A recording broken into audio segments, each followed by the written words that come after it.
Depuis des années, des centaines de milliers d'expéditions tentent de percer tous les mystères qui existent sur Terre. Cependant, il semble que plus nous enquêtons, plus de questions et de choses étranges apparaissent. Rejoignez-nous pour examiner les découvertes archéologiques les plus récentes et les plus controversées. Numéro 1. Gants de boxe romains. La boxe existe en tant que sport depuis presque aussi longtemps que les humains parcourent la Terre. Il semble qu'il y ait toujours eu des athlètes prêts à se battre pour la suprématie et qu'il y ait toujours eu des foules prêtes à les encourager également. Les premières références que nous avons à la boxe en tant que sport remontent à il y a 3000 ans dans l'Égypte ancienne. Mais une découverte récente en Northumbrie, en Angleterre, a montré que les anciens Romains étaient également fans de cette douce science. Trouvés dans le fort romain de Vindolanda dans la région, ces 2 paquets de cuir sont des gants de boxe primitifs et datent d'environ 1000 ans. Bien que nous sachions que les Romains aimaient la boxe, ce sont les 2 seuls gants survivants qui ont été retrouvés. On pense que différentes unités de l'armée romaine se sont battues lors de matchs de boxe pour le droit de se vanter et la suprématie. Ces amis étaient également connus pour aimer parier sur l'issue des combats. Cette paire particulière était bien portée et aimée, leurs propriétaires pensaient suffisamment à eux pour les réparer plutôt que de les jeter, ne le faisant probablement que lorsqu'ils étaient finalement irréparables. Numéro 2. Nécropole de Minya. La nécropole antique la plus célèbre d'Égypte est Saqqara, qui a livré d'innombrables découvertes archéologiques ces dernières années et continuera probablement à le faire au cours de la prochaine décennie. Cependant, c'est loin d'être la seule nécropole antique notable du pays. En février 2018, les archéologues en ont découvert un autre à Minya, à plus de 240 km au sud du Caire. Bien que des cimetières aient déjà été découverts à Minya, celui-ci, datant de la fin de la période pharaonique, avait jusque-là été négligé, bien qu'il soit beaucoup plus grand. Certaines des tombes trouvées dans la nécropole appartiennent à des personnes connues des égyptologues, notamment les grands prêtres de Thau et leurs proches. L'un d'eux est spécifiquement nommé Djoutir-Dié, l'un des 5 grands prêtres de la divinité, qui est enterré avec pas moins de 40 membres de sa famille et de nombreuses figurines, exemples de poteries fines et autres objets funéraires. Jusqu'à présent, les archéologues ont ouvert et exploré entièrement 13 sites funéraires et d'autres seront à venir dans le futur. Peut-être que la nécropole de Minya sera un jour aussi connue que Saqqara. Numéro 3. Ruines médiévales en Finlande. Les élèves d'une école de Turku, en Finlande, ont été choqués début 2018 lorsque des travaux de rénovation à l'intérieur du gymnase de leur école ont mis au jour des ruines médiévales oubliées depuis longtemps. De nombreuses ruines médiévales de Turku ont été détruites en 1827 lorsqu'un énorme incendie a ravagé la ville et brûlé plus des 3/4 des bâtiments. L'école a été construite après l'incendie, mais on sait désormais que les travaux ont été réalisés directement sur les vestiges d'au moins 2 maisons médiévales et d'un tronçon de rue. Les archéologues pensent que s'ils continuaient à creuser et soulevaient également la cour de l'école, ils découvriraient une plus grande partie de la rue et probablement plusieurs maisons supplémentaires. L'école n'est pas très enthousiaste à cette idée et souhaiterait que les archéologues leur rendent leur gymnase. Les autorités locales ont également récemment tenté de trouver un moyen de préserver les ruines antiques sans causer de dommages à l'école. Une option possible serait de terminer les fouilles des ruines, de remettre le sol du gymnase sur le dessus et d'ouvrir en même temps un musée souterrain. Numéro 4. Le trésor de Panre. Le Panroar est ainsi nommé car il a été trouvé dispersé dans plusieurs champs de Panre, Cumbria, Angleterre, pendant plus de 200 ans. Le temps écoulé entre la découverte du premier artefact du trésor et la découverte du plus récent en fait l'une des découvertes de trésors les plus insolites de l'histoire britannique. Le trésor comprend un ensemble de broches penants en argent particulières fabriquées au Xe siècle. Le premier objet, une grande broche en forme de chardon, a été découvert en 1785. Une deuxième broche, presque identique à la première, a été trouvée à proximité en 1830. La plupart des objets du trésor ont été découverts par 2 équipes d'archéologues travaillant à proximité l'une de l'autre.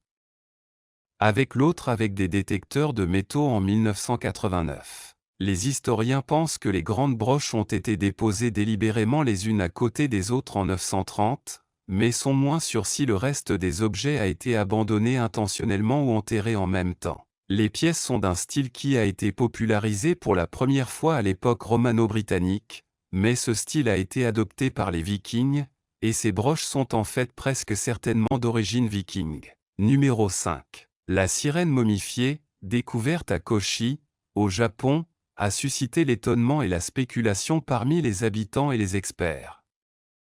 Cette créature, qui mesure environ 30 cm de long, a une partie supérieure qui ressemble à un humain et une partie inférieure semblable à la queue d'un poisson. La momie, trouvée dans un temple antique, remonte à environ 300 ans et fait l'objet d'une vénération locale, considérée par certains comme une créature mythique aux propriétés curatives. La sirène a été soumise à divers tests scientifiques, notamment des analyses ADN et des études radiologiques, pour déterminer son authenticité. Les résultats de ces études ont été mitigés et souvent controversés. Certains scientifiques pensent qu'il pourrait s'agir d'un travail élaboré de taxidermie, combinant des parties de différents animaux, éventuellement un singe et un poisson, pratique courante au Japon et dans d'autres régions d'Asie au cours de certaines périodes historiques pour créer des curiosités. La découverte à Kochi a ravivé l'intérêt pour les légendes des sirènes et des créatures marines dans la culture japonaise. Les sirènes, connues sous le nom de ninjyo en japonais, sont décrites dans le folklore comme des créatures qui peuvent garantir longévité et santé à ceux qui les consomment, même si elles peuvent également porter malheur si elles sont capturées ou endommagées. Le temple où la momie a été retrouvée a vu croître le nombre de visiteurs, attirés par la légende et le mystère qui entoure la créature. Ce phénomène a déclenché un débat sur l'authenticité et l'origine de la sirène momifiée, soulevant des questions sur l'intersection entre mythe, réalité et fascination humaine pour l'inconnu. Numéro 6. Le crâne doté d'un implant métallique est l'une des découvertes les plus fascinantes et mystérieuses de l'archéologie moderne. Trouvé sur un site précolombien de la vallée de l'Ambeyek, au Pérou, ce crâne appartient à la culture Sican, qui a prospéré entre 750 et 1375 après JC. Ce qui rend cette découverte extraordinaire est l'implantation d'une plaque métallique dans le crâne, apparemment réalisée comme une forme précoce de chirurgie crânienne. La plaque, faite d'un alliage d'or et de cuivre, a été placée pour couvrir un traumatisme crânien, probablement causé par un coup contondant.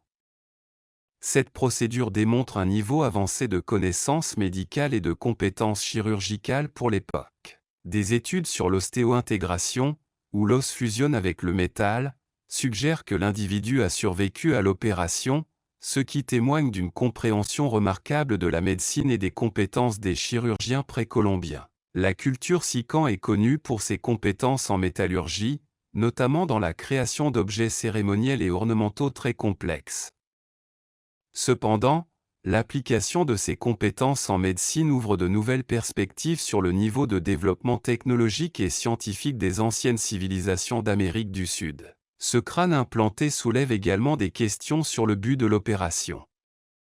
Il aurait pu s'agir d'une intervention médicale visant à sauver la vie d'un individu, d'une pratique rituelle visant à traiter des maladies spirituelles, ou d'une combinaison des deux. La précision de la découpe et du placement de la plaque suggère une technique avancée et une compréhension approfondie de l'anatomie humaine. De plus, cette découverte contribue au débat sur l'échange de connaissances entre les cultures anciennes.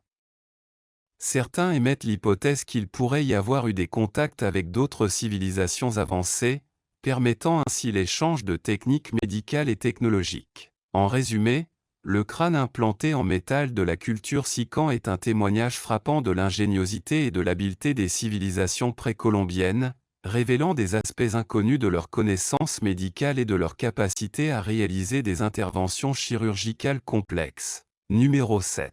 Griffes géantes des mots. Les mots étaient un groupe de 9 espèces différentes d'oiseaux de Nouvelle-Zélande incapables de voler et qui ont disparu il y a près de 2000 ans. Lors d'une fouille archéologique en 1986, les archéologues ont fait une découverte surprenante, une griffe de Emoa dans une grotte. Loin d'être un simple os, les scientifiques ont découvert que les muscles et la peau étaient encore intacts, contrairement au corps momifié typique des cultures anciennes. Le plus grand des mots découverts mesurait plus de 3 mètres de haut et pesait plus de 226 kg. Sans aucun doute, un véritable géant. Numéro 8. La momie à 3 doigts, présentée au monde par le chercheur Jem Mossan, est l'une des découvertes les plus controversées et discutées de l'archéologie contemporaine. Découverte en 2017 près de Nazca, au Pérou, cette momie d'environ 1,68 m de haut a suscité d'intenses débats en raison de ses caractéristiques anatomiques inhabituelles, qui comprennent 3 longs doigts sur chaque main et pied, un crâne allongé et une structure osseuse atypique. La momie a été soumise à plusieurs tests de datation au carbone 14, qui ont suggéré un âge compris entre 1700 et 1800 ans, la plaçant dans la période précolombienne.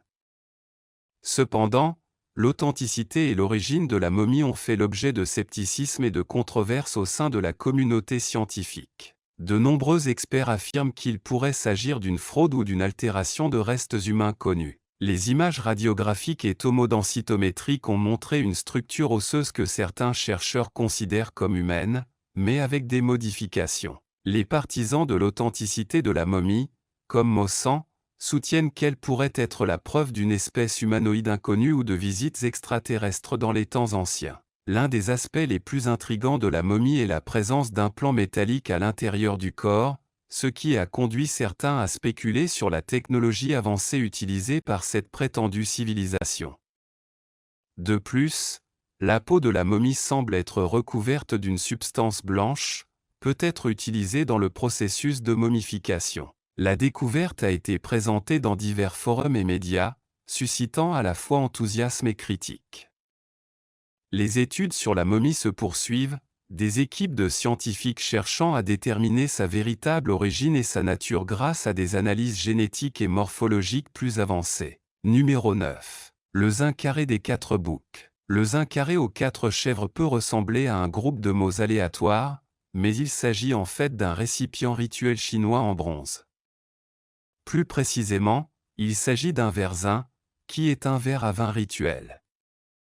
Les historiens chinois pensent que l'artefact a plus de 3000 ans, ce qui en fait une relique de la fin de la dynastie Shang. Comme le nom de l'artefact l'indique fortement, le vase est entouré de 4 chèvres aux cornes enroulées, ce qui le rend totalement unique dans les archives archéologiques. Aujourd'hui, vous pouvez le trouver exposé au Musée national de Chine, mais il a été découvert pour la première fois dans le village de Huangke, province du Hunan, en avril 1938 par 2 frères cherchant des patates douces sur le flanc d'une montagne. Il s'agit du plus grand zin carré de son époque jamais découvert et présente également un relief représentant 4 dragons entrelacés accompagnant leurs 4 chèvres. Le square zin des 4 chèvres a en fait disparu après avoir été caché pendant la Seconde Guerre mondiale, mais a finalement été déplacé en 1952.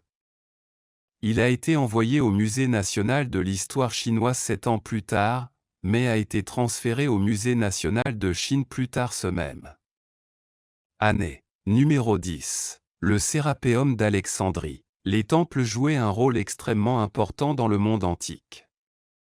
Quelle que soit la civilisation à laquelle vous faites référence, vous trouverez toujours des temples dédiés aux dieux. Ces temples étaient aussi imposants et majestueux que les dieux eux-mêmes qui y étaient vénérés. Le Sérapéum d'Alexandrie en est un exemple frappant. Ce magnifique temple est un exemple clair d'un lieu qui transcende 2 mondes puisque, comme beaucoup d'entre vous le savent probablement, Alexandrie est située en Égypte, mais le temple lui-même a ses racines dans la culture grecque. C'est parce qu'il était situé dans le quartier grec de la ville. Le Sérapéum, un ancien temple, était une destination très prisée des pèlerins et des touristes du monde entier. Il était largement connu pour ses incroyables pouvoirs de guérison, qui attiraient des gens du monde entier cherchant à soulager leurs maux. De plus, le temple était célèbre pour ses rituels liés à la fertilité, qui amenaient de nombreux couples à s'y rendre pour prier et demander la bénédiction d'avoir des enfants. Ces exemples démontrent clairement l'énorme influence et le pouvoir des temples à cette époque. Pour beaucoup, ils représentaient l'espoir d'obtenir ce qu'ils désiraient et, en même temps, de s'assurer une vie meilleure. Numéro 11. Bague médiévale en Israël. Début 2018, le jardinier de Kel Ben Chitri entretenait des plantes dans des jardins communautaires de Galilée lorsqu'il a découvert un petit anneau dans la végétation. Il l'a ramassé, l'a nettoyé et a été fasciné de voir une figure humaine gravée sur sa surface. De Kel était curieux d'en savoir plus sur ce qu'il avait trouvé, alors il a posté une photo sur Facebook et a demandé conseil. C'est laquelle a attiré l'attention des historiens et archéologues locaux, qui ont pu rapidement confirmer que la bague remonte à l'époque médiévale et que le personnage qui y est représenté est bien Saint Nicolas. Cela expliquerait pourquoi il a une auréole et porte une crosse d'évêque. Il ne sera peut-être jamais possible de déterminer l'âge exact de la bague, mais il est probable qu'elle ait été fabriquée entre le XIIe et le XVe siècle. Saint Nicolas est associé au Père Noël ou au Père Noël dans le monde occidental, mais à l'époque médiévale, il était le saint patron des voyageurs, des marins, des marchands et des pèlerins.